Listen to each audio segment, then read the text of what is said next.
Gaming and BS episode 303, coming to you Monday, July 27th, 2020.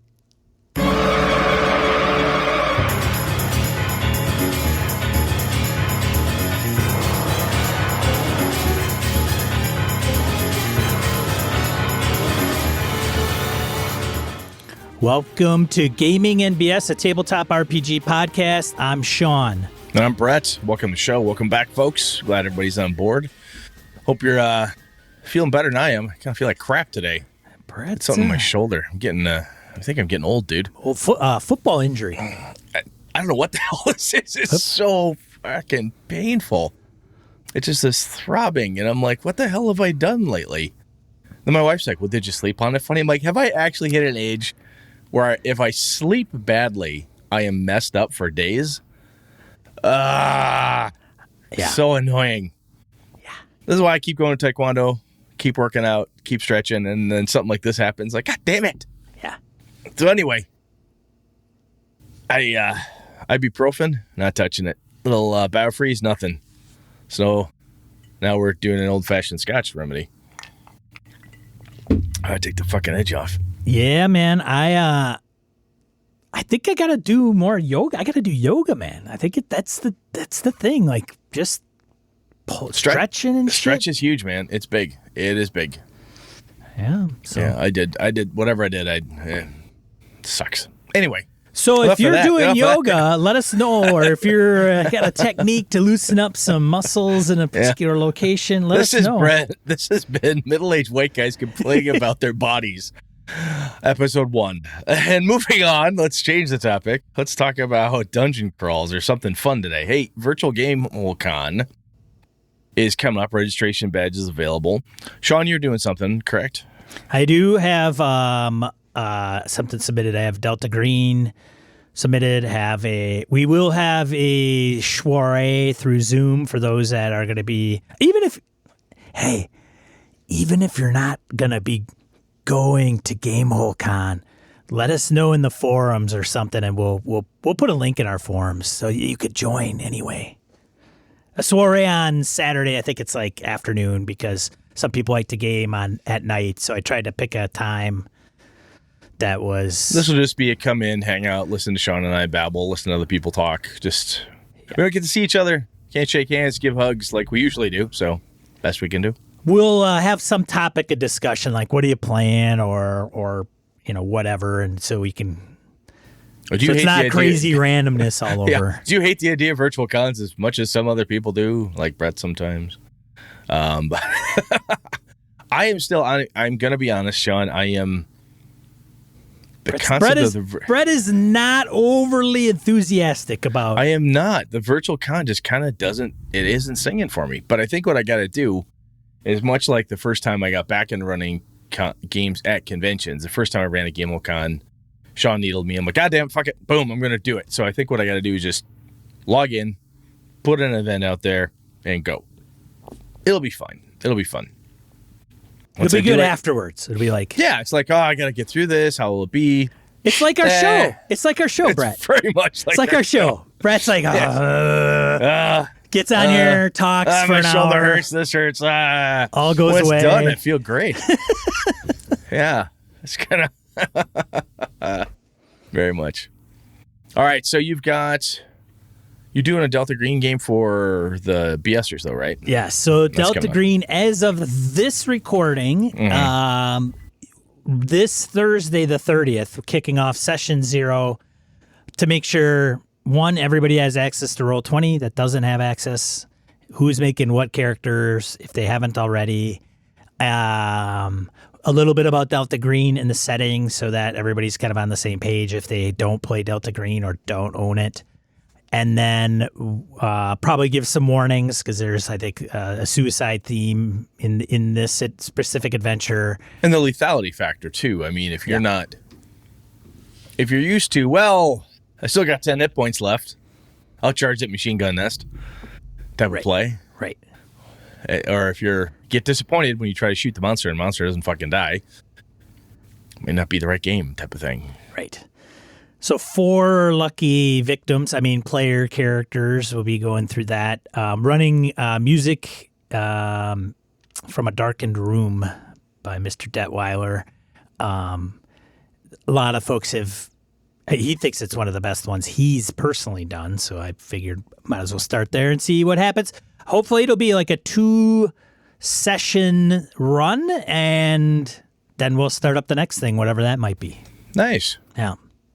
So tune in Thursday night, 8 o'clock Central Time here on this channel, twitch.tv/gaming score _ BS. I'm actually tempted to do something I haven't done in a long time, Sean. Uh-oh. And that's grab an old module.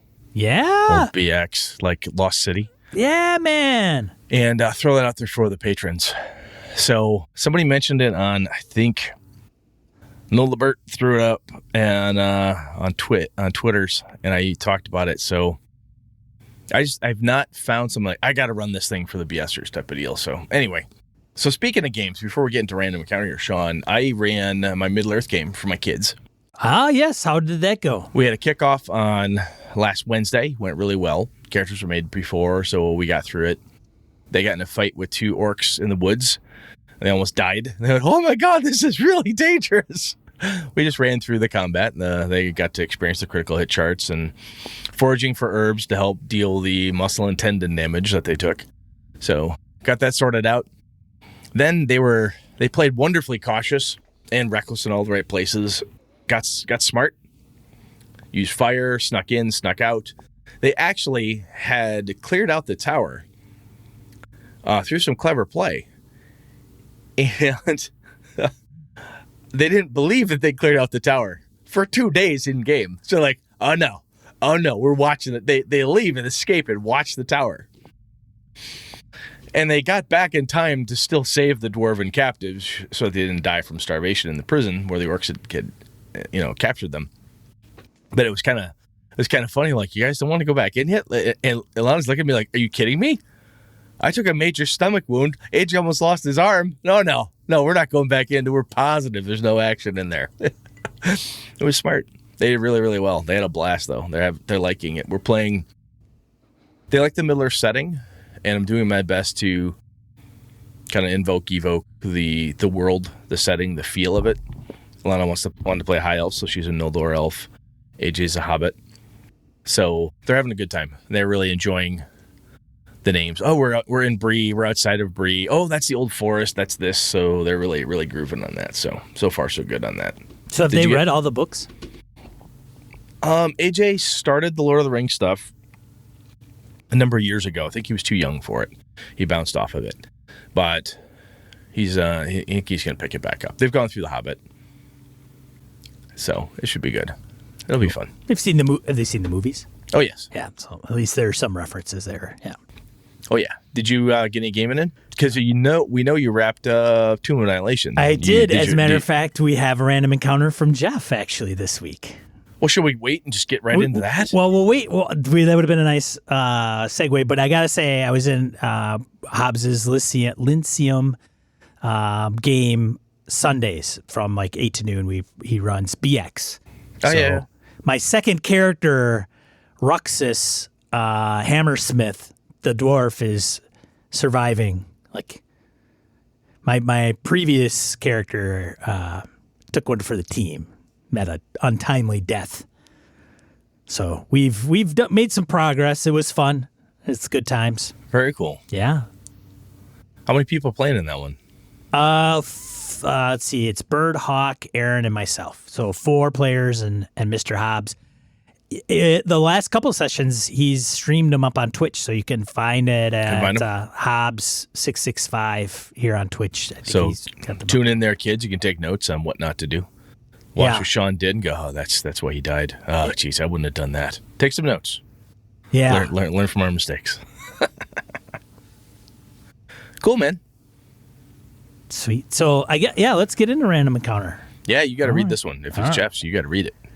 Random encounter where we field emails, voicemails, comments from social media. We've got a few this week. Should I read this? I think you should read this one because Jeff wrote in. Then you got to read Nick's. Then I got to read Nick's. Yeah, because Nick's in my group. Oh, he is? Yeah, oh, that's Nick. Nick. You've met Nick. That's ex-Army Nick. Oh, yeah. Okay. Yeah. Yep. Yeah. So Jeff writes in on Monsters as Monsters, episode 302. Good God, my allergies are kicking my ass too. I hate being old. Anyway, I haven't written in before, but I'm a big follower and big fan of gaming and BS. Full disclaimer, I've been friends with Sean since we were young kids. He's a fan. He probably started listening like 4 episodes ago. But he's a big fan. He's such a bullshitter. Yeah, I know. Yeah, big fan. Today I'm responding to the July 15, 2020 episode 302, Monsters as Monsters. In that episode, Sean expressed his dismay over the 5e nerfing of the big baddies in the final confrontation of our 2.5-year Tomb of Annihilation campaign. After completing the session and the campaign, we as a group had an after-action review of the good, the bad, and the ugly. First, Sean's being way too hard on himself. Aw, that's nice of you, Jeff. Yeah. He succeeded in the goal of gaming in the first place. It was an epic story that entertained his friends for years. Given the members of our group and our collective game experience, that's certainly no small feat. Good job, Sean. That's very cool. That's nice. Yeah, Jeff is very kind in this email. He's a good guy. Seriously, though, we talk about this. It's a unmeasurable thing. Did you have fun? And as game masters, when you look at the group and like, did they have a good time? Wow, I guess I did too. You're doing it. It kind of works that way. Well, we had a track record for a long time for not really completing like a longer story arc.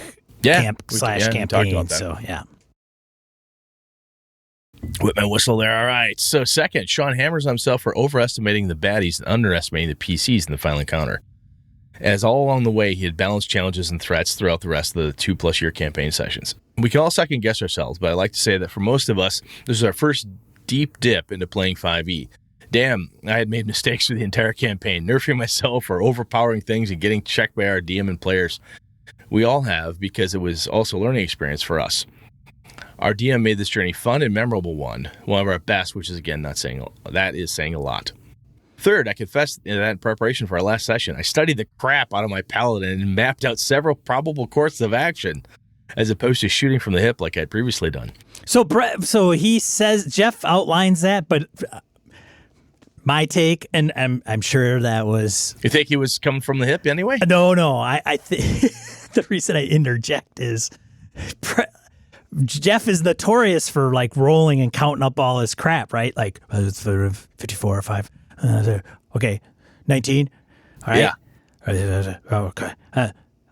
What I say? It's an extra on another 30. So what is it? 30 damage? No, 30 plus whatever the number I told you before. So part of his like writing shit out sometimes I think is how he could just add it all up quick. Like, what do I roll? What do I do this? Which is great. I'll tell you, man, that type of prep, as corny as it sounds, is if you know that is a piece where it can drive you nuts, or you forget it, and if you can streamline that piece as a player, it takes some stress off you as a player. Bam, bam, bam. The math is faster. You get that done. And then you're worried about the next thing. If you had a thought like, okay, after I do this next round, if this happens, then this, you can get absolutely derailed if you get caught up. Crunch. Yes. So smart. I don't know why I'm dissing Jeff. He's writing a really nice email. He did. That's smart play. And he continues, although the character is special to me, he was actually average and subpar game mechanically. Thank you, DM Death Curse. He was produced using a point buy and was nerfed from the death curse, reducing his con from 14 to 10, along with losing hit points. Had no magic items until the Warlock gave him the Staff of Striking that we found. However, he was 11th level, gaining the improved Smite feature. Don't underestimate a paladin going against fiends and undead. Ha ha ha. To quote Holy Diver by Ronnie James Dio here. In conclusion, our Tomb of Annihilation campaign, Sean's DMing, was viewed by his players as a huge success. Otherwise, Andy and I wouldn't be interested in playing our surviving PC someday in the future D&D adventures. Yep, mistakes were made, but don't forget that I was so scared as a player that I was shaking throughout these encounters for hours. Kudos to that DM, Jeff. Very nice, man. Yeah. Checks in the mail, buddy. Yeah. No, that's good stuff, though, because it's funny.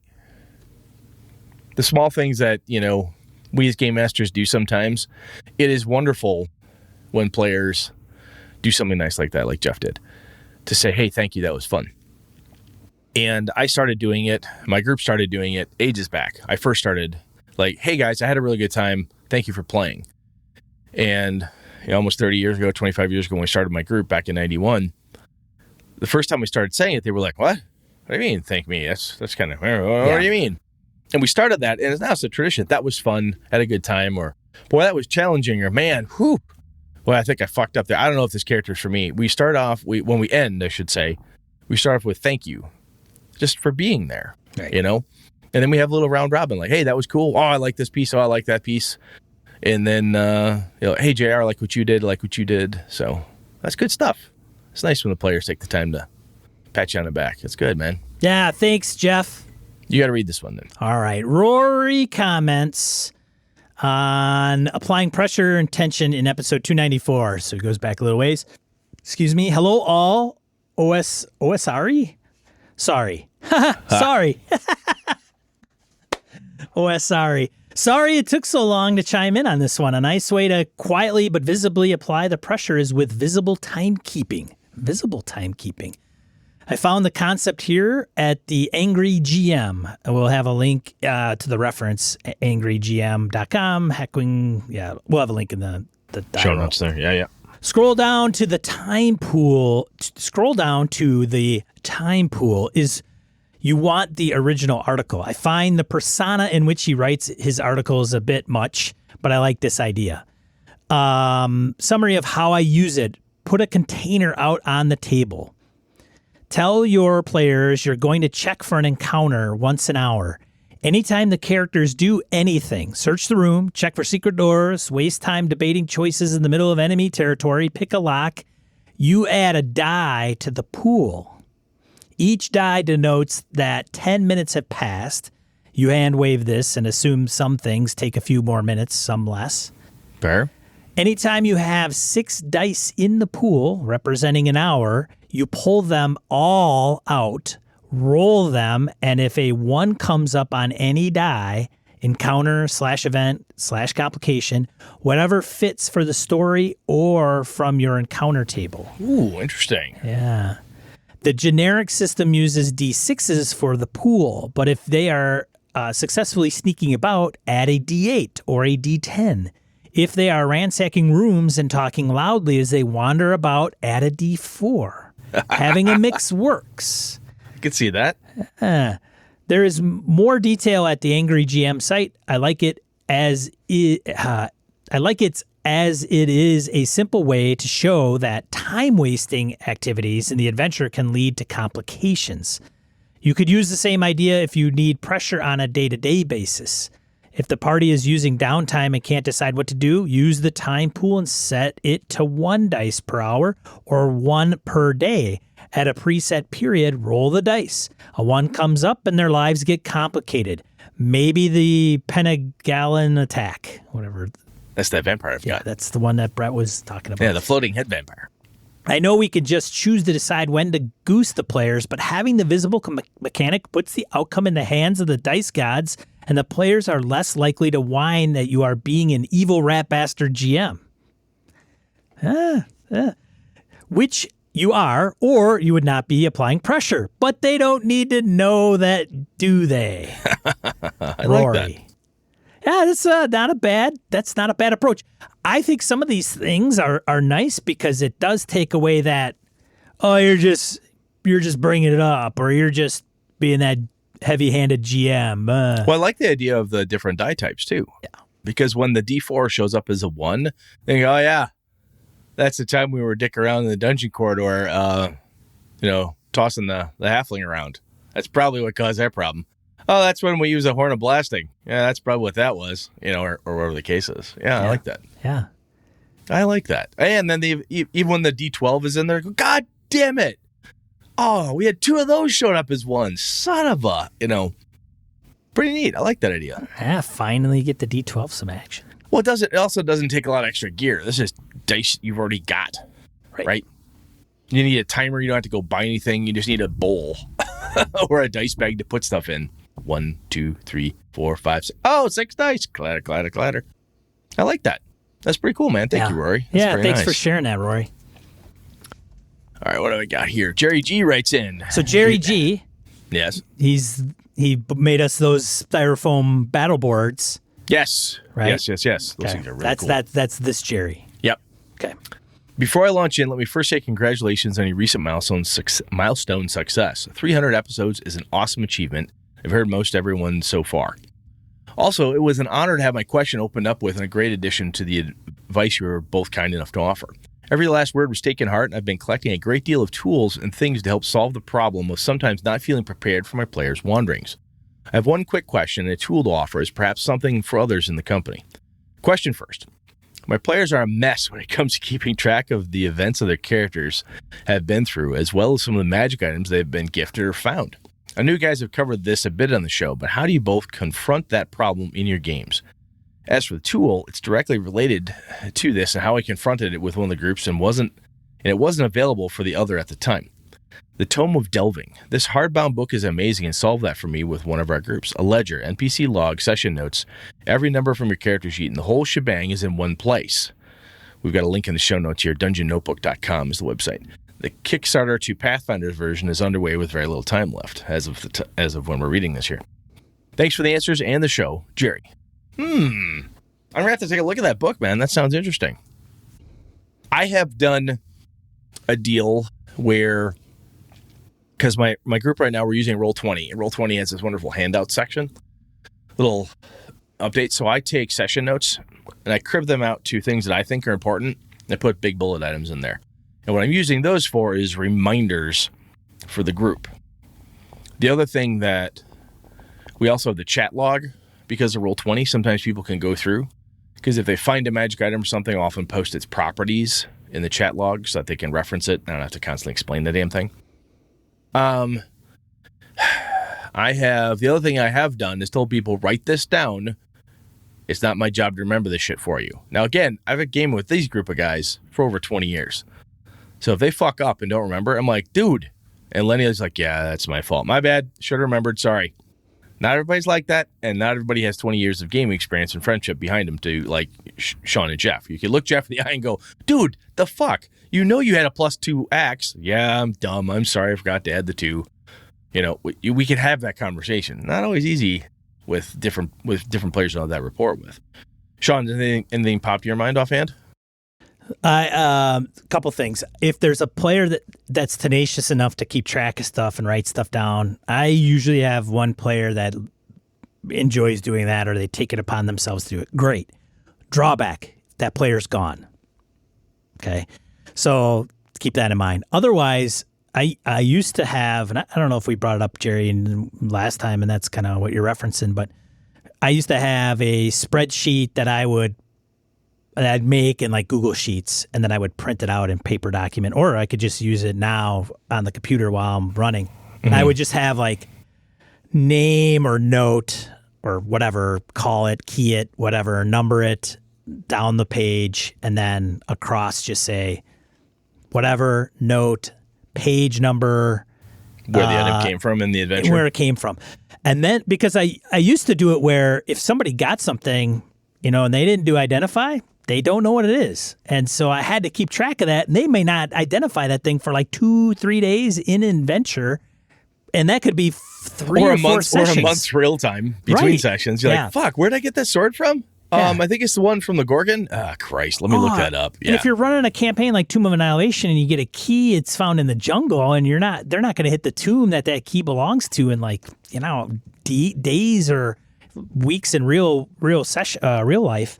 Yeah. That's going to be a problem. So people do item cards, but then you also have to wonder like, okay, do I just divulge it, or do I give them a card and then they give it back to me, and then once they identify it, I give it to them. So it's most of the times people just write it on a legal pad or whatever they're taking notes, and then that can get lost and everything, and then you got to go back. But so it's finding what works for you and your group.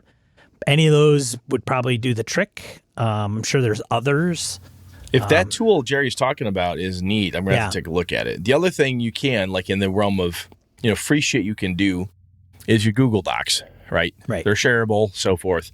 OneNote, like Google Docs, Evernote, whatever. And what you can do then, too, is sometimes, even if you take handwritten notes, so I'm fortunate right now, my MERP game is in my house, and it's my kids. So Ilana likes to keep track of treasure. AJ keeps track of the magic items. The reason they do that is because they have recognized that AJ has a better tactical brain, And Alana likes to count up the gold pieces and figure this out. And when they have to buy something big, like we got to buy horses or an inn, or we just cleaned up this tower. We got a grant that we can use the tower. How are we going to pay for this? Alana's like, well, we got 250 this, da-da-da-da. So they just gravitate towards they like to do that. I have had players in the past take a picture with their phone and upload that into a Google Doc folder, or paste it right into a Google Doc spreadsheet or whatever. Say, hey, here's the list of the shit we have. But yeah, if you're fortunate and the person who's keeping track of who's got everything, or at least what you have picked up, sometimes that can be. How do I do this? Sometimes you got that. If you got the old school style of thief player who steals something and they don't want anybody to know they have it, blah, blah, blah, blah. Most of the groups I'm playing with now, we don't give a fuck about that stuff. That's really not a big thing. So oftentimes I will do it, is I keep track of all the different magical goodies we have. We'll get an encounter. It'll be tricky. I'll look at it, goes, who has the ever-smoking bottle? And Zave's like, shit, I think I have that. Hey, dude, I got an idea you could use that with that thing. And we use that as a launch point so we can help each other be creative with our gear. So I've talked about this in the past when I ran a Trail of Cthulhu game the first time with my home crew. I gave a diary out. I had them all fill it in. So every session they had to take notes. They passed it around the table. And that could be a piece where the notes are filled out, given to the game master, and then the game master hands the notes next time. That way you have a single collection point. It's not in Sean's notebook that he forgot at home, type of thing. So I'm going to check out the tool you mentioned, though, Jerry. And if anybody else has any ideas of how you guys have done it, I'm sure there's a lot of folks out there who've got better ideas or ways. So throw it at us here. All right, next one. Nick writes in about doing your own RPG system. Howdy, gents. Sorry. So, Nick, I didn't know you listened to the show. I didn't know any of your guys listened to the show. I didn't know Nick listened to it at all until he called me up the other weekend and said, I wrote a letter to your show. I'm like, fuck, you're listening? What the hell are you doing that for? Oh, note to self. Note to self. I actually have somebody listens. I need to pay attention. Howdy, gents. Sorry if this is long-winded, but bear with me. This is in regards to episode 301, the creation of your own RPG. While I could go on for pages, here are 3 important things I have learned as I am currently in this process. 1, don't compete with the market writing your own system, be it for personal use or even for marketing. I feel it is important to not try to be the next Titan. Your likelihood of taking any D&D market share is slim at the very best, so don't try. Sean mentioned that by doing this for yourself rather than for mass production opens possibilities. I agree. But on a different take, you will be less likely to be overly cautious, allowing your creation to develop more naturally rather than what makes sense for the average gamer. This, my friends, is how new ideas hit the market and do become titans. Number 2, writer's point of view. When I began my project, I spent over a year writing from the perspective of a game master and was quickly finding myself lost in my own creation. Once I started to write as the player and what they need to see and hear, it all began to fall into place much faster. Cool. Brett is frantically taking these down, Nick. Well, just taking some notes. This is good stuff. No, actually, Nick outlined a bunch of this to me on the phone, so this is kind of cool. 3, the dangers of cannibalization. You enter a room and you see 2 trolls glaring at you. Tell this to any gamer and they envision 8-foot-tall, spindly-armed killing machines that regenerate. But your troll is only 3 feet tall and an annoying scavenger. While cannibalization. I cannot say that word tonight. Whatever. Cannibalization. Cannibalizing is certainly easy. Your players will have predetermined ideas of even basic mechanics based on the name alone. Whereas a proprietary system also almost forces them to digest what your intent is rather than assuming it, not assuring it. Keep up the great work, you two. There is a great deal to be learned there. Nick. So I think one of the pieces that Nick has there I like is if you cannibalize something, you say, oh, this is going to be blah, blah, blah, blah, blah. But if you don't change the name. So it does draw a certain connotation right out of the gate. I do not have halflings in Avalon. They are bargemen. There's a reason for that, right? and you read the book. It tells you what bargemen are, so on and so forth. I think it can be fun. Sometimes I know that John Wick took some flack for Thea, which is, I believe, the world for the Seventh Sea, because it's an analog to Europe in certain components. And some people, I think, even Kenitis said, "Why didn't you just start with Europe? I mean, that'd be easier." Well, yes and no. I mean, I see it to a point. But by changing the name, you go, oh, it's similar to, but it's not quite. There's some definite differences there, right? It has a connotation, but you know it's different. Well, there's a piece of it that's there. Yeah, there's a piece there. There's assumed differences because it's not Europe. Exactly. Or whatever. Yeah. Yep. You look at it and go, oh, it's similar to, and this group sounds like Vikings. They have a similar style name, but the name is different. I bet you there's something else different there too. It does cause you to look a bit more. So that's pretty cool. I like that. I like that piece. Yeah. Or you're doing it to not get into trouble for copyright reasons. Yes, brain gorger. Maybe. No, these are good points though. And then I already thanked Nick in person on the phone, so this was good stuff. Well, you can thank him here too, Brad, if you want. Yeah, no, that's what I'm doing. Is the point of view too is like we talked about this. You know, game books have a number of different audiences they have to serve. Game master, player. They have to be easy to read, fun to read. Because as Alex Kammer talked to us on when we recently chatted with him, you know, there's a large number of gamers out there that buy books, read them, put them on the shelf, and never play them. They just like reading game books. Yeah.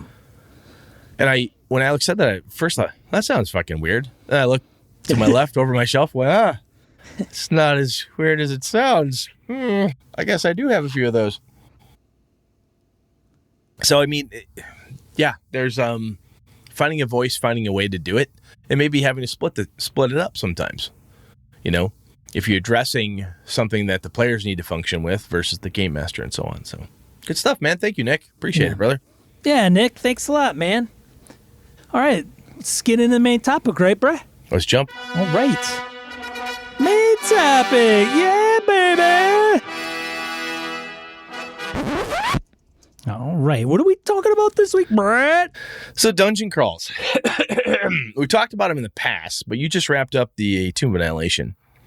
And when we were just chatting with Alex a bit ago, we talked about different types of things, and he bemoaned the massive dungeon crawl. He's like, dungeons are fine and all, but Jesus Christ, don't make me run through Undermountain. Don't make me grab the world's largest dungeon or Rap on the Thok or something huge. God, oh my. And I got to thinking a little bit about dungeon crawls, not only because of that, but I'm in one right now.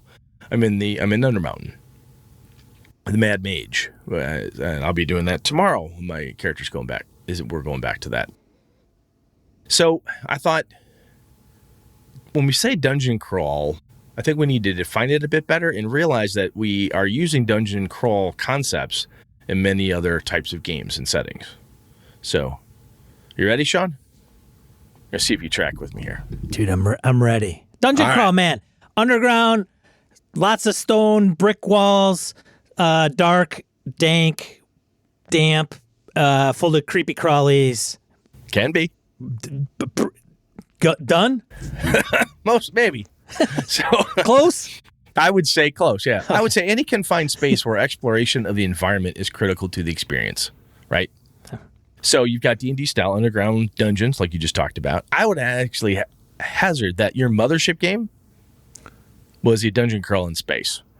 A Shadowrunner breaking into a warehouse, a warlord's keep, a spying thing, anything that's confined, right? And I started thinking about the mothership game as you described it to me. You go from one ship to another. You're stuck in this thing, and they have to go around and find different pieces and parts. We talked about its wonderful mechanics for tension and how you're able to do that stuff. But I also thought about it. I'm like, that's pretty cool. Because that's also a really good example to me of the thematic dungeon, which I think all good dungeons are, was the spaceship a science vessel? Was it a religious something? Was it a cargo ship? Was the tomb that you're entering from an order of knights? Is it an ancient Egyptian-style pharaoh tomb? Is it natural caverns that have been transformed into something else?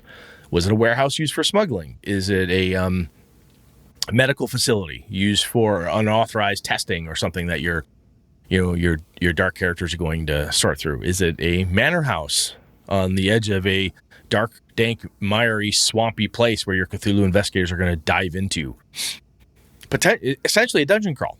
It's a confined location that the action occurs in these four walls, ceiling, floor type of space. Does that make sense? You buy what I'm selling there? Yeah, man, I'm picking up what you're putting down. So when you thought about Mothership, does that ring to you? Would you agree with me? Yeah, I mean, the whole campaign had pieces and parts out, but it felt like when they were in the ship with the thing, it was a dungeon experience. As you define it, yes, I could see that there are very similar traits and things of that nature that go with the dungeon crawl. There is an actual Kickstarter that I went in on. We mentioned it, God, it must be 10, 15 shows ago, that they're doing a Mothership. It is a mega dungeon kind of for Mothership. I don't know if I can't remember if the premise is that it's a old space station or think about ruins, Aliens. Think about Aliens. The first one, the Nostromo, they're on a ship. Mm-hmm. Spoilers, in case anybody hasn't seen these things or heard about them. Aliens 2, they're on a planet. They get dropped off. They're stuck there on this place. And there's xenomorphs and there's holy shitness. And they got this place and this place. They're going down tunnels that have either been remade by the resinous secretions of the alien creatures themselves, or the creatures have gotten to the air ducts and so forth. It's basically tunnels and tunnels and tunnels because of how the place is built. Again, it's hell. You can almost look at The Thing, which is a great movie. I'm still super glad you bought that. John Carpenter's The Thing. You look at that. They're stuck in a building. Outside is dangerous, right? They can't even leave can't leave the dungeon to go outside and rest up and go back in because they're really trapped. So, but again, it's I think if we start thinking about the confined space, that's pretty handy, because what I think that does, I'm going to jump right to this piece, is all those tools you used for your Mothership game, you can use in any dungeon for applying pressure. If it's a tomb of an order of knights, and within this tomb you have undead, or within this tomb there are kobolds, goblins, hobgoblins, something's taken over, slod, whatever the hell is in there. If it's a Cthulhu game, it's a house, it's a manor house, it's an ancient library, it's a collapsed something or other, a ziggurat or something, you can use all of those tools we talked about that you use so freely with Mothership. I look at that and I'm like, man, even in your Tomb of Annihilation, the tools you used for Mothership, you could have, again, not that you did it wrong. Jeff already said you did a great job. I'm not worried about that. But if you were to go back and look at it from that lens, I wonder, dare I say, would it be better or more fun for you, perhaps, or a different experience? Like if you went back to Tomb of Annihilation and looked at the pressure types of things we talked about that you learned or used, not that you didn't know how to do shit before, man. That sounds condescending. I'm sorry. But the shit you use there, if you were to apply it there, what do you think that would do? Do you think that would improve at least the feel for you anyway, for the Tomb of Annihilation? Yeah, maybe. I mean, there are a couple things that wander the corridors of the tomb, and you, as a game master, and I think with any game or any pre-published module that you're running, you can always tweak it to amp it up. Yeah, it changes deletes whenever you need, right? Yeah, I mean, you can do all kinds. Dude, that is the beauty of role-playing games. You can do whatever the hell you want. You're not confined by a computer program. So even if you're right, Brett, I could have done it for Tomb of Annihilation. I could have created a even more thematic thing where it would be another party or alien thing going through the halls. And I say alien as in just unknown. Something is pursuing and hunting down the party, and actively smelling them, and like, okay, you're in a room, great. Make the party afraid to leave that room. Well, the other thing you've got too is like the sounds, the smells, and all those things that you may have talked about. Like if they go into a room in the spaceship, or the library, or the old manor house, and you see the dinner is still there and rotting, you can smell the rotting meat and so forth. Or you hear the ship creak and groan. What was that? You're underground. The stone shifts. There's a mild tremor. the earth shakes briefly and rocks and dust descend from the stonework ceiling. Okay, first thing you do is, is there a cave in coming? What the hell is that? It might be nothing. But it's that type of pressure and that type of atmosphere that's really cool. So let me leave that aside. One of the other things I was thinking about this a lot, and one of the things that is pretty cool from a dungeon perspective, and I found it works really well, especially for new players, new game masters, is the contained nature of it.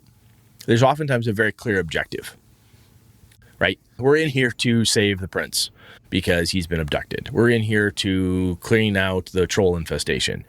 We're here for loot or whatever it is. We're here to escape. Yeah. Escape. Whatever it is you've got, there's a clear objective. And I think with that objective comes there's a distinct feeling of progress from the player's perspective. Sometimes in a Call of Cthulhu game, you can get asking questions, figuring it out, trying to put clues together, and feel like you're spinning your wheels. I'm not getting anywhere. You look at that dungeon map, and you say, well, we're supposed to find, the bugbear leader and determine if he's working for the mind flayers. That's what we're here for. We haven't found him yet, but I can see the map getting filled in, right? I can see it. I cleared 6 rooms. We did 3 rooms there's tonight. something to be said Viewing there's something cool about that. From a progress perspective, very simple, Pavlovian, but I did a thing. I moved forward. What's behind me should be safe, whereas ought to be. And I mean, we always play with those assumptions, but there's a perspective there. The other, like I said, they can be fast. You have a dungeon, you want to whip one out and just play for tonight. Your friends go, hey, you want to play some D&D tonight? Pull out a dungeon, man. You can start right at the door of the dungeon. Like, you're here by order of the queen. She wants you to go do this thing, take care of this problem.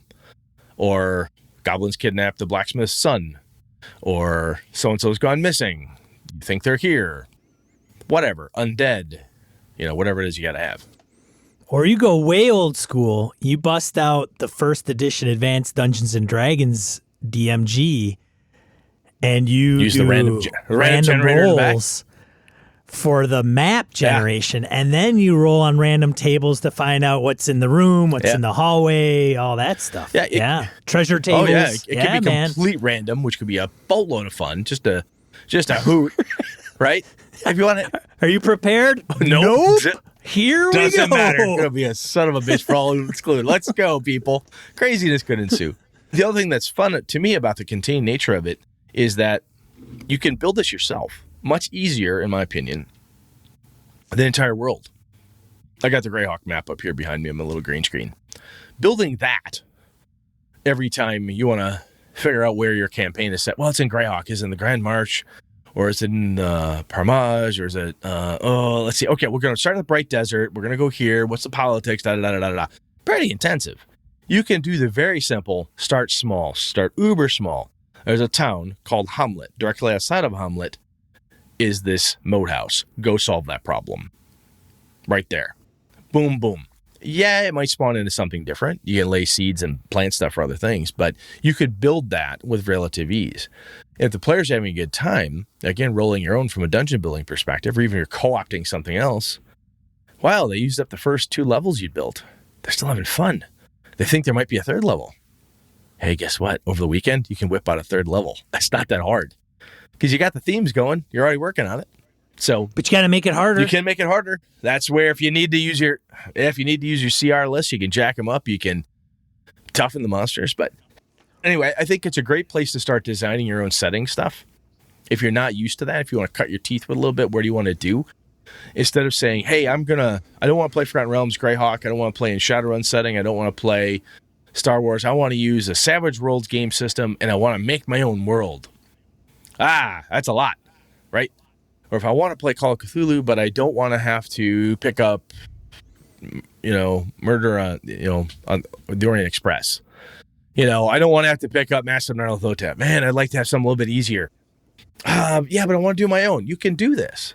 Well, the Call of Cthulhu module I ran for my kids, they had a brief bit of investigation beforehand, but then they go into a house, the old Corbett estate.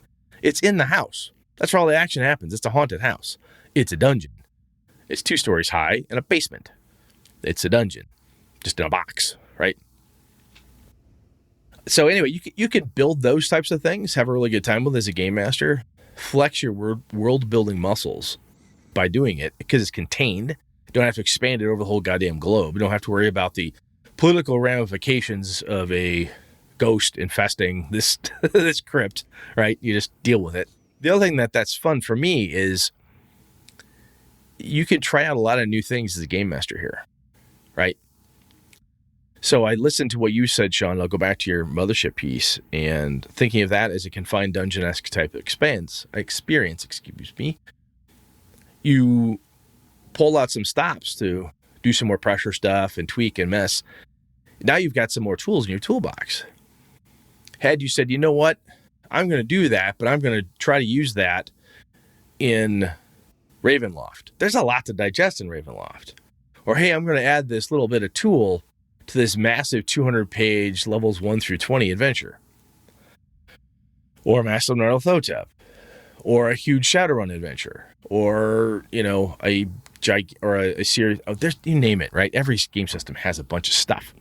Trail of Cthulhu has that shit. I can't remember what it is. I still have big-ass hardcover on my shelf of a huge campaign. Those can be fun, but sometimes you're like, man, I'd really like to try this tool or technique or idea, right? Mechanics, tactical combat.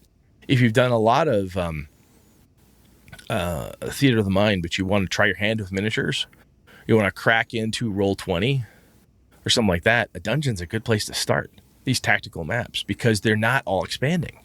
It's a room, a corridor. There's only so many squares you can move to because there's big goddamn walls, right? So the confined nature of it, I think, can be very helpful. And if you want to figure out what would happen if you split up the party, well, it's a confined area, right? I don't have to pick them up and teleport them to the moon or put one of them in Germany and somebody else over in Spain while they're investigating the vampires in your Knights Black Agents game. This is as simple as, a portcullis trap separates the party type of thing. I see you nodding, Sean. You like what I'm saying? Does this make it? What else I mean, I think you could also do where you're taking a dungeon. I mean, going off of what you're saying, Brett, and spinning it in a way like even for the campaign, start the players off in a. It doesn't have to be a big dungeon. It can be a small dungeon, right? Small dungeon, and they're there, and then maybe they don't have to know the world. They don't have to know the deities. They don't need to know any of that. Have them actually come across that stuff in the dungeon, like things that bring up the deities. Like maybe you enter a room and there's a altar DCC there. does that a lot. A tome. Dungeon Crawl Classics modules do that a lot. I love that idea. That's really cool. Right. There's a tome, and then you learn that that's one of the gods of the world, and then now that becomes canon, and then they discover that. Now, their player characters would have already known that, or maybe it's a long-lost deity or god, and they rediscovered this one. But the nice thing is it's a premise that you can just assume that they're there and they've been put there for some reason. Maybe they were imprisoned there and they don't know how, and then now they have to get out of the dungeon. And while they do that, they come across the room with their sword and their gear, and it becomes this kind of rolling success to get out, which would be really cool. That's like a very confined. I mean, that's an adventure. But I think the rap about dungeon crawls. Okay, so everything's great, Brett. Everything that Brett says awesome. This is totally cool. It's great. So you picking it up, Sean? Yeah, man, it's totally cool, man. I'm down with dungeon crawls. So this is cool shit, right? We talked about the cool shit. Right. There's always some piece of this though that somebody's like, yeah, but last time, oh my god, dungeon crawl, slog. So Sean, what do you got from? I kind of left this piece. I want to make sure I hit the cool parts up front because I didn't want people to focus on all the negative pieces. Because I honestly believe that there's some wonderful, because of its contained nature. To again go back to that, you can test out a lot of different things. A lot of very specific experiences can be had, and the exploration of the environment is critical. So in your mothership game, they had to find out where things were. Where's the gasoline? Where's the engine? How can I turn this on? Do we have life support? Oh my God, there's a leak. What the fuck do I do? That's environmental. in the dungeon? Is it dusty? Are there traps? Who made this? What's this for? Is this an altar to what god? Is that dried blood? Oh, Lord, this isn't good. That looks like, oh my God, all that stuff is very neat. And the other thing that's fun to me in the confined nature of it too is that you do feel a bit trapped. You have to do something. You can't. You're in a box. You're 3 levels down in old school Dungeons and Dragons parlance. You're like 100, 200 feet underground. A cave-in's terrifying, or ought to be. But anyway, there's all that cool shit. So Sean, let's talk about the bad stuff. What don't people like, or what are complaints we hear, or what do you think of anyway? Because you mentioned slog. What makes you think a dungeon adventure like this is a slog? You walk, and you walk some more, and then you don't go anywhere. I mean, you don't go anywhere, and that is defined as there is little progress made in the adventure or in your kind of story. You get everything is a trap, and everything's out to kill you, or it just isn't. There isn't anything interesting. However you define that, it could be a bunch of rooms. There's nothing in the rooms. There's something in the rooms, but it doesn't make sense. And I don't know. The repetitive nature more than the lack of progress, from what I hear from you. Sure. No, seriously though, because I mean, I could say, well, there's progress. Look, you cleared 5 rooms. You're like, yeah, but thief checks the door, swab the dungeon floors, go back in here. I Greyhawk the room. How many times do I have to do the same motherfucking process? There's a recipe. It feels like there can be. Yes. Right. Yes. And I think to your point, if you get to that kind of feeling, I guess, or that juncture, if you will, I know people that are like, traps, schraps, I don't care. I kick in the door. Like, move silent. I don't care. I don't move aside. I'm Careless a fighter. Play begins to take. Fucking something's gonna happen. Don't care.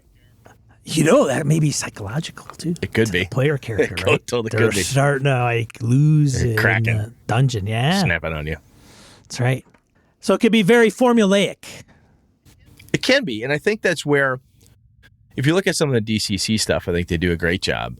Some of the old dungeon approaches, I know some of the ones I did and the ones I read ages back are very formulaic. They feel that way because that was a cliche. It was a time. It was a thing to do.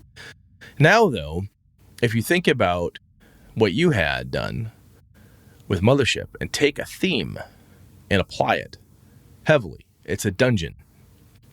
Okay, it's goblins. We have to take care of the goblins. Well, the underlying theme, though, is that the goblins uncovered something, a shrine to Tharzadun. And now they're slowly but surely being possessed. The further in you go, the crazier the goblins seem to get.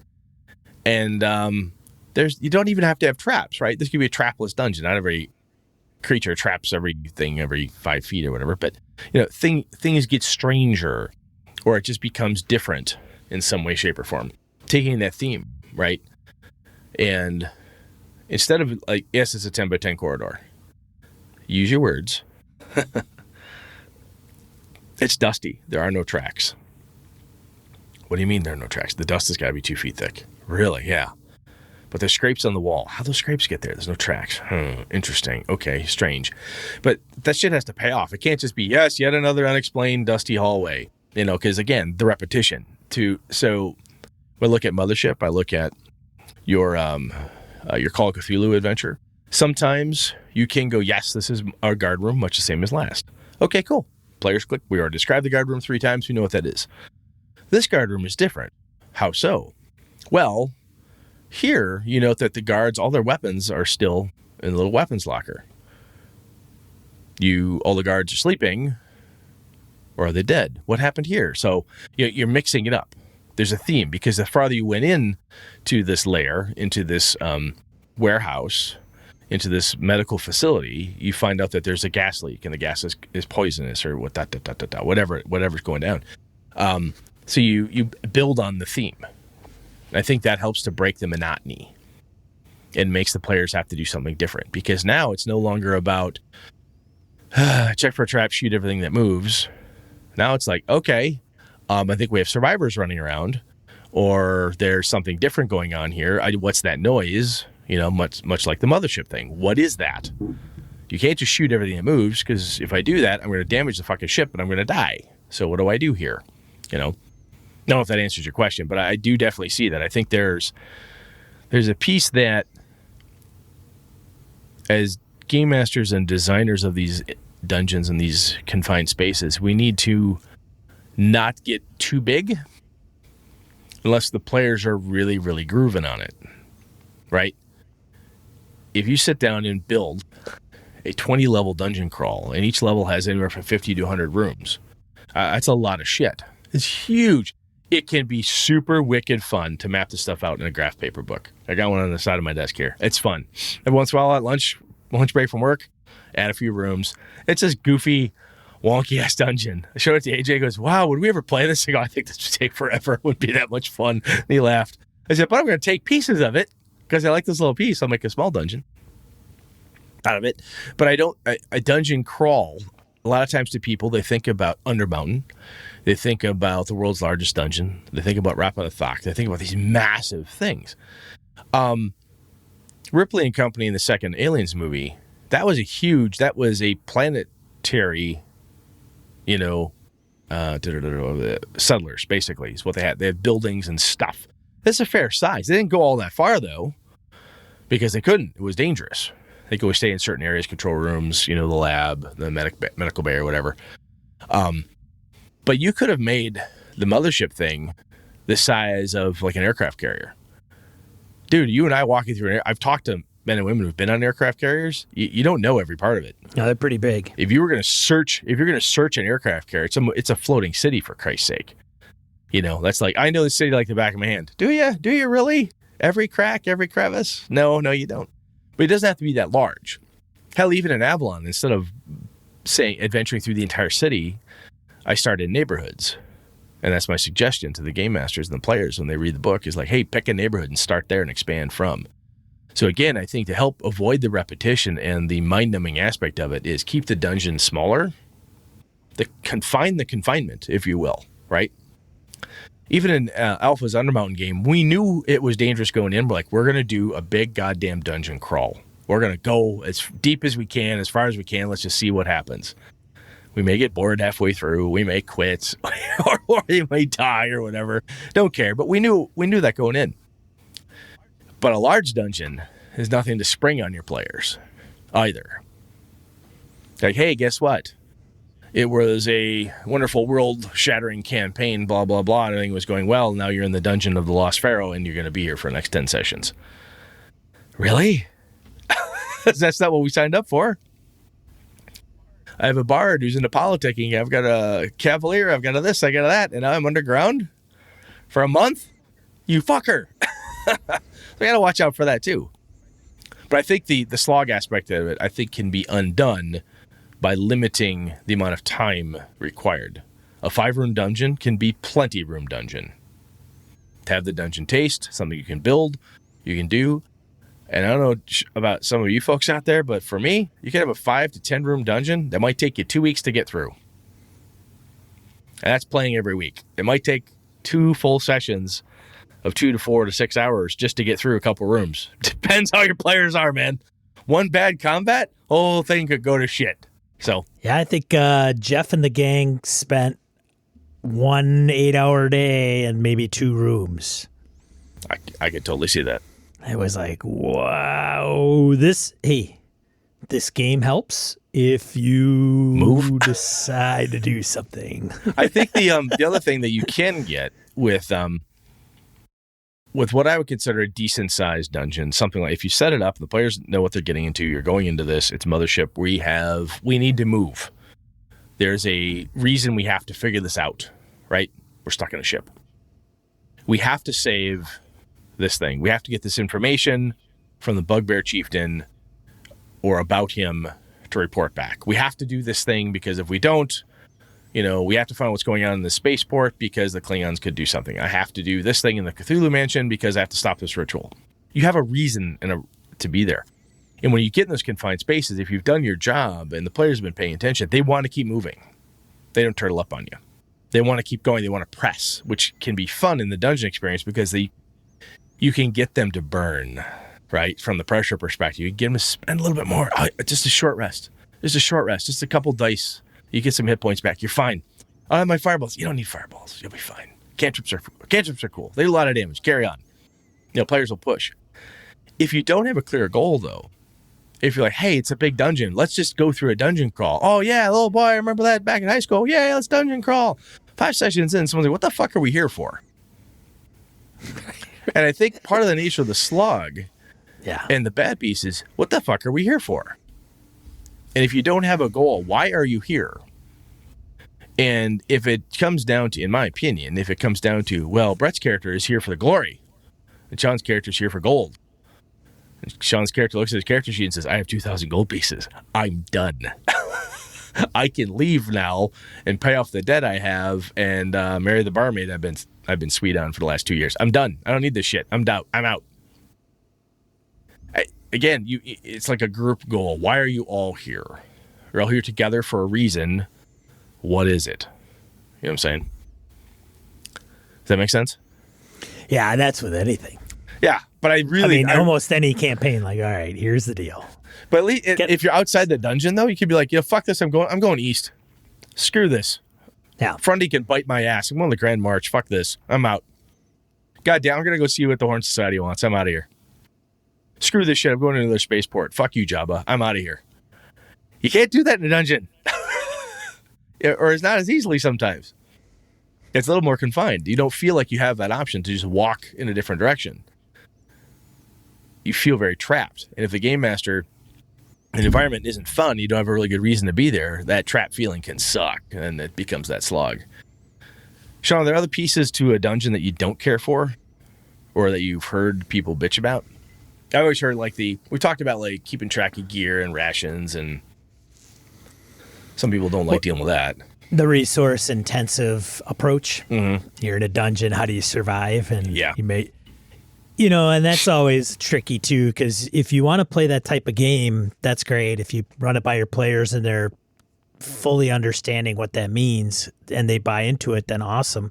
I think the reason we mentioned this during the resource and intensive game episode is that it can drive them to go somewhere. Like if you don't have water, man, you got to keep searching for water. If you don't have, if you can't see anything, that's even worse. Okay, it's dark and you have no torches. Great. Yeah. This is going to be fun. And the game master doesn't give them any. Oh God. I mean, okay, well, you guys, let's see, your movement, you're going to be moving quarter speed, and if you're feeling around in the dark, they're going to be going 40 feet every 2 hours in 2 days because they're terrified. Something in the dark. And so I think the purpose, kind of setting that expectations with what it's going to be about and why they're going in there and what they hope to get out of it. Think about your Shadowrunners, right? Part of the fun with the Shadowrunners is those men and women when they're gaming.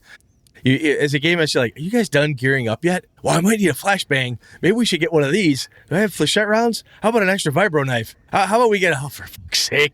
How ready is ready, right? On the flip side, though, sometimes it's good when they do that, right? When they pay attention and they get a bunch of gear and they're all set and kitted out.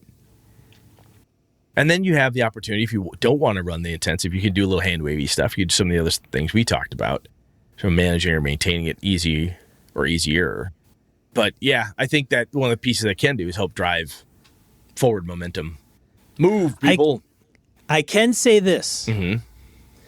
Of Dungeons and Dragons, you're probably going to have more dungeons than dragons.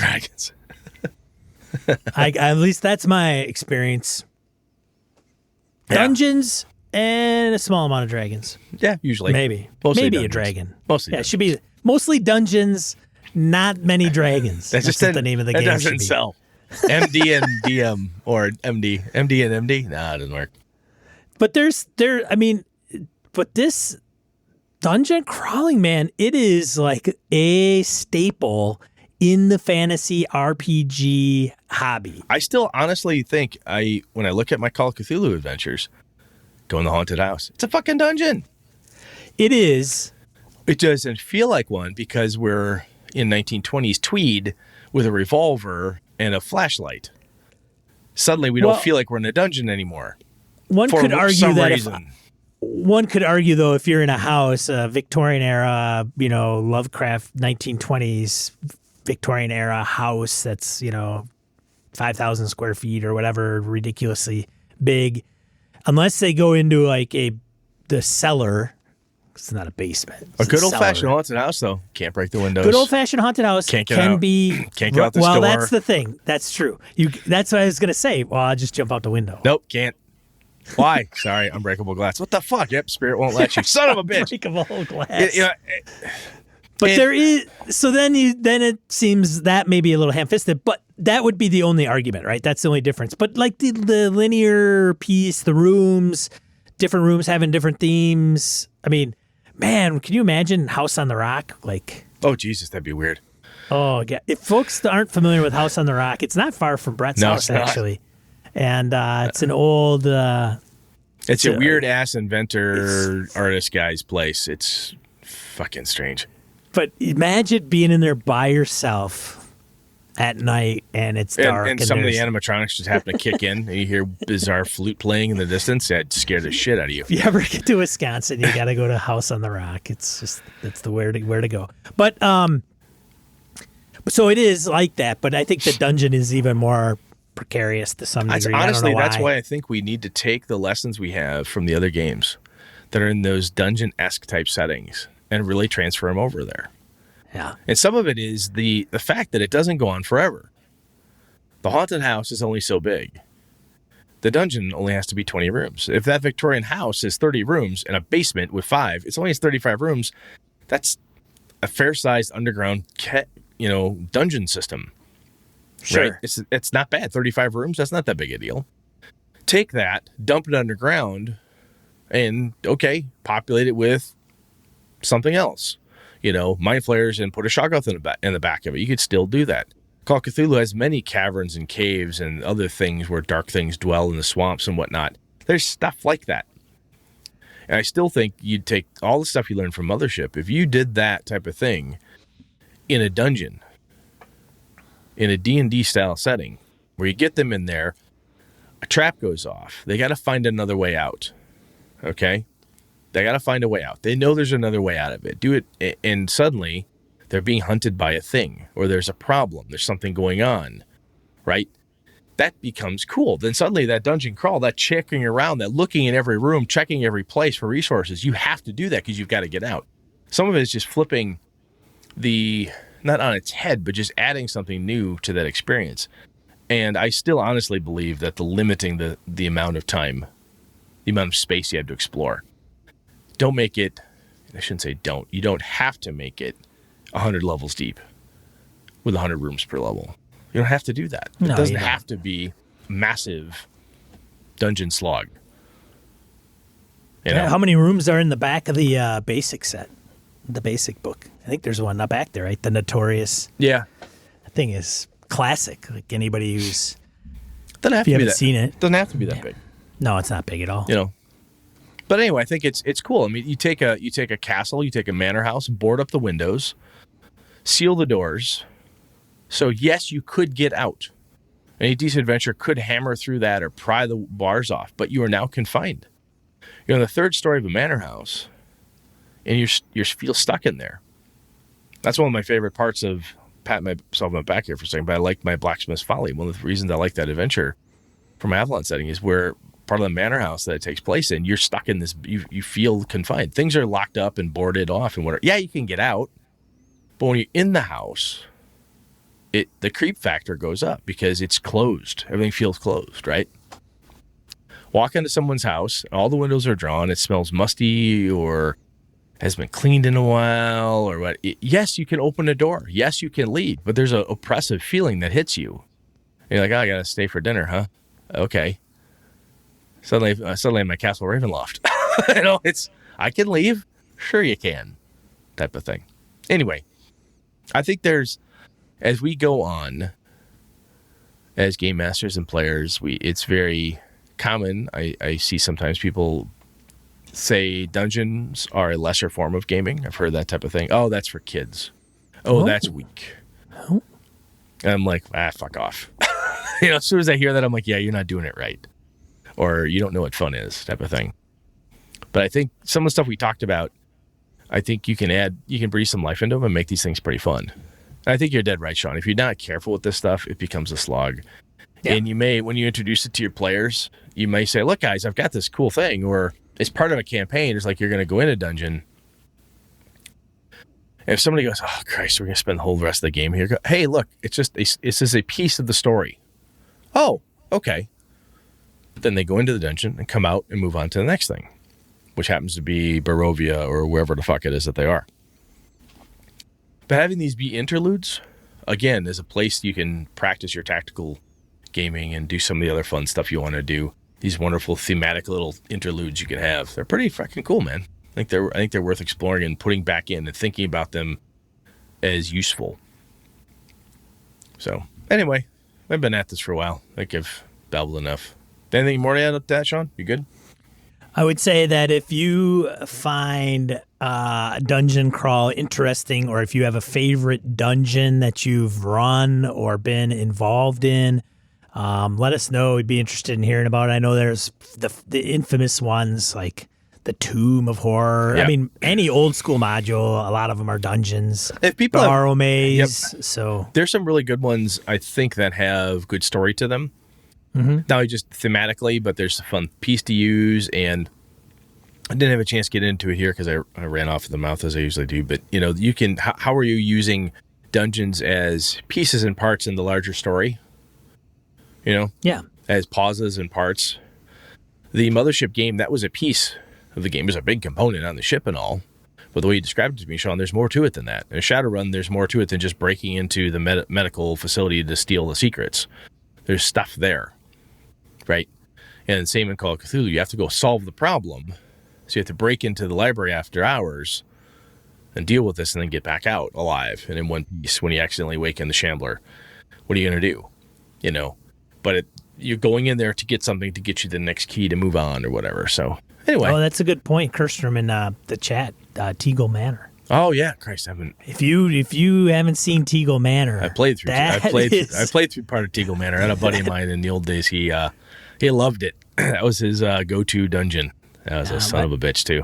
A buddy of ours, Bob, in the doc side of campaigns, used it for a setting piece. Oh, nice. So there was a party, and he used the Teagle Manor map as the place the party took place. Occurred. Nice. Yeah. Sweet. Yeah, good point. Cool, man. All right, let's get into die roll. Yep, moving on. All right, die roll 2d4 miscellaneous gaming points of gaming and geekery you want to bring to your attention. First one, congratulations to Mo and Sean at Tabletop Bellhop for hitting 100 episodes. That's quite a milestone. Very good. They've been at it for almost 2 years now. We've talked about this before. Mo Tusno we call him the Canadian God of Gaming. We dubbed him that a number of years back. And he still is. The man knows his shit. And that's a really good place to hang out. And I do, apart from our friend Wayne Humfleet, Lumrunner, I do not know anybody else who knows board games as well as Mo does. I think if I locked Mo and Wayne in a room and had like a board game off, like who knows more, we'd be there for weeks. Yeah. But Mo knows his stuff, and he's got a good show. Yep. They stream here on Twitch. I'll just give you a link to their website. You can find them, their podcast and their stream and all that stuff there. Congratulations, guys. Next one, Ex Novo. Jim put this in our Discord. Is a playable city building generator to construct fictional villages and towns.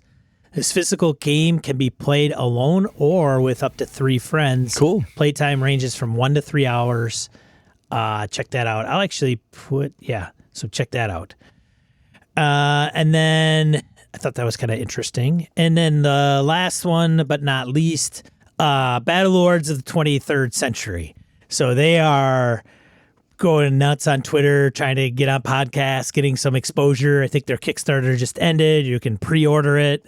So if you're interested, it's a science fiction tabletop role-playing game where players can assume the role of mercenaries, misfits, soldiers, spies, pirates, and heroes adventuring in a war-torn universe. Sweet. Check that out. So check that out. I told them we'd give them a mention on the show. And then, we'll put links in the die roll for that. I'm actually trying to put that in the chat as well as we speak. But that's it for this episode of Gaming and BS. Brett is gone nuts. Like he's mapped out the next 5 episodes. Yeah, apparently. we've had some amazing stuff come out of the forums. Honestly, I've been trolling through the forums, picking up stuff. This topic was mine. And I'm like, oh, hey, I want to talk about this again. And I looked in, and Tom, talked about this on the show, and I said, hey, that's one. So designing a campaign. Tom had brought this up in the forums, one of our listeners. So that'll be the next episode. We'll be digging into that. Oh boy, yeah, that'll be good stuff. Designing a campaign. Here's what Sean does, or how Brett, or how not to do it. Here's what Sean does: goes down to the FLGS or online, looks and sees what might be interesting, purchases product, runs product, reads product, runs product. There's my design. I outsource it, Brett. I outsource it. Very good. We've talked about this a little bit, but I thought it's, we've been doing this for a while, so it's worth bringing it back up. So. No, it's good. It's good. I think everything involves a little prep, regardless of what you're doing. Totally. So. Thanks to everybody that showed up live in the Twitch channel. You could show up here Monday nights at 8 p.m. Central Time, where we talk about an episode of Gaming and BS. And then, of course, I do a live stream this Thursday, the 30th, and that will be every 2 weeks for a couple hours. I'll be running Delta Green, music from a darkened room until that's completed, and then we'll change it up to something else. You can find us at gamingandbs.com and the YouTubes as well. But thanks for everybody. We really appreciate it. So, for Gaming and BS, I'm Sean. And I'm Brett. Good night and good gaming all. This episode produced by the following BSers. The Closet Gamer, Jared Rasher, Ray Otis, Old School DM, Jason Hobbs, Andy Hall, Wayne Humfleet, Ron Blessing, Roger Braslett, Brett Baczynski, Chris Steele, Brandon Barnes, Larry Hout, Eric Frankhouse, Tony Sugarloaf Baker, Stefan Dragonspawn, Mark Tasaka, Pure Mongrel, C.W. Mellencamp, Eileen Barnes, Dan LaValle, Craig Huber, Ron Bishop, Old Scouser Roleplaying, Corey Wynn, Graham Miner, Jim Fitzpatrick, Thomas Hook, Sky, Craig, Howard Bishop, Jeff Seifert, Angus, Eric Salzweedl, George Sedgwick, Robert Nemeth, Brian Kurtz, Jeremy Wall, Perry Besor, Eric Avia, Andy Olson, John Kayward, Corey Gonzalez, Niall Diamond, Jeff Goad, Brian Rumble, David F. Baylog, Harrigan, Militia Bashinsky, Henry Newcomb, Eric Tavola, Huss Carl, Mark Sohm, Ghost GM, Mike Hess Jr., Rory Weston, Curtis Hinson, Jim Ingram, Daniel Garrett, Jason Weeb, $1 Adventure Frameworks, Phil McClory, Jay Plata, Finolf, Chad Glayman, Josh Wallace, Matt Cyberlick, Adam Grotjohn, Michael Dinos, Ed Knights, Corey Welch, Mirko Froelich, Rich Wishon, Joe Swick, Curtis Takahashi, and Aaron Ralia. Do us a favor, if you like what I heard, let somebody know about it.